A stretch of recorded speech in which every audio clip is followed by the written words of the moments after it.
అవనిగడ్డలో ఆర్యవైశ్య సంఘాల ఆధ్వర్యంలో నూతనంగా ఏర్పాటు చేసిన రాష్ట్ర మాజీ ముఖ్యమంత్రి తమిళనాడు మాజీ గవర్నర్ కొణిజేటి రోసయ్య విగ్రహాన్ని బుద్ధప్రసాద్ ఆవిష్కరించారు. ఈ సందర్భంగా ఆయన మాట్లాడారు. రోసయ్య స్వయం కృషితో ఉన్నత స్థాయికి చేరుకుని రాష్ట్ర ఆర్థిక వ్యవస్థను చక్కబెట్టిన గొప్ప ఆర్థిక మంత్రిగా ఖ్యాతి పొందారన్నారు.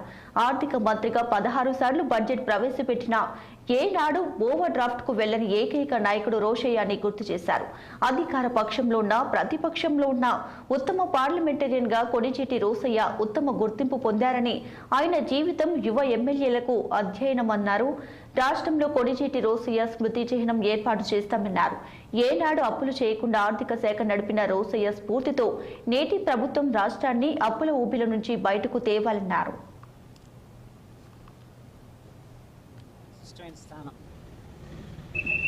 ఒక పేద ఆర్యవైశ్య కుటుంబంలో జన్మించి స్వయం కృషితో అందరానంత ఎత్తుకి ఎదిగిన ఏకైక వ్యక్తి రోసయ్య గారు.